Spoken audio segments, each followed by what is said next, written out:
एक सम्राट जिसने कभी युद्ध नहीं हारा, लेकिन कलिंग की लड़ाई ने उसे हमेशा के लिए बदल दिया। अशोक का बनवाया प्रतीक आज के मॉडर्न भारत का राष्ट्रीय प्रतीक है। अशोक मौर्य वंश के सम्राट थे। वह प्रसिद्ध चंद्रगुप्त मौर्य के पोते और बिंदासर के पुत्र थे। वह बहुत शक्तिशाली राजा थे।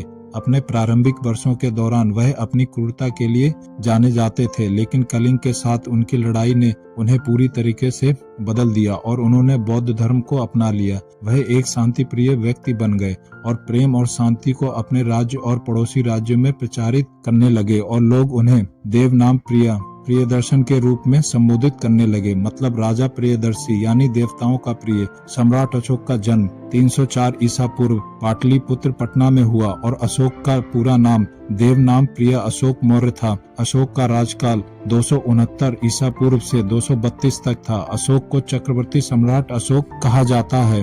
अशोक की मृत्यु लगभग 37 वर्षों तक शासन करने के बाद 232 ईसा पूर्व में अशोक की मृत्यु हो गई। किसी को भी यह जानकारी नहीं है कि सम्राट अशोक की मृत्यु कब, कहां व कैसे हुई। दावा है कि बुद्धिस्ट सर्किट बौद्ध गया, वैशाली, काशीनगर, लुम्बिनी, श्रावस्ती, नालंदा और राजगिरी में भी ऐसे कोई प्रमाण नहीं है। सम्राट अशोक की पूर्ण तिथि के बारे में भी कोई निश्चित जानकारी नहीं है। ऐसा कहा जाता है कि उनकी मृत्यु के बाद उनका साम्राज्य पश्चिमी और पूर्वी भाग में विभाजित हो गया था।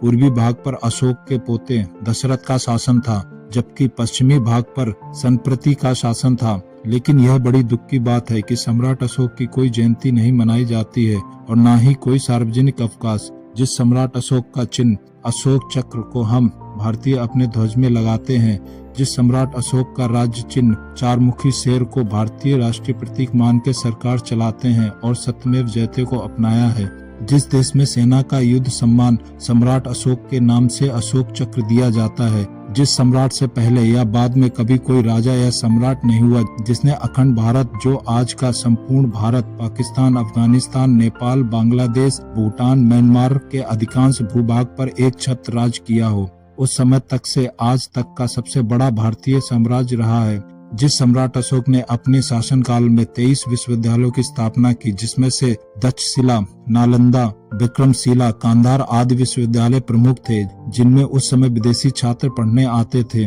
जिस सम्राट काल को इतिहासकार भारत इतिहास का सबसे स्वर्णिम काल मानते हैं, जिस सम्राट के शासन काल में भारत विश्व गुरु था और सोने की चिड़िया कहलाया, जिस सम्राट काल में कई जीटी रोड बनाए और लगभग 2000 किलोमीटर लंबी सड़क के दोनों तरफ पेड़ लगवाए और लोगों को रुकने के लिए सराय बनाए, जिस सम्राट के शासन काल में पहली बार पशुओं के लिए चिकित्सालय बनवाए और पशुओं को मारना बंद कर दिया गया, जिस सम्राट अशोक ने अपने शासन काल में भारत को एक राष्ट्र के रूप में पिरोया। लेकिन यह बड़ी दुख की बात है कि सम्राट अशोक की कोई जयंती नहीं मनाई जाती और न ही कोई सार्वजनिक अवकाश। इसकी वजह क्या है, यह कहना बहुत मुश्किल है।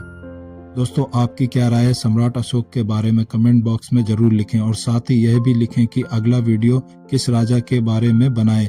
दोस्तों, आपको अगर यह जानकारी जरा भी अच्छी लगी हो तो चैनल को सब्सक्राइब जरूर करें। ऐसे ही किस्से और कहानी सुनने के लिए चैनल को सब्सक्राइब और लाइक करें। बहुत ही जल्द अगले वीडियो में मिलते हैं, तब तक के लिए धन्यवाद।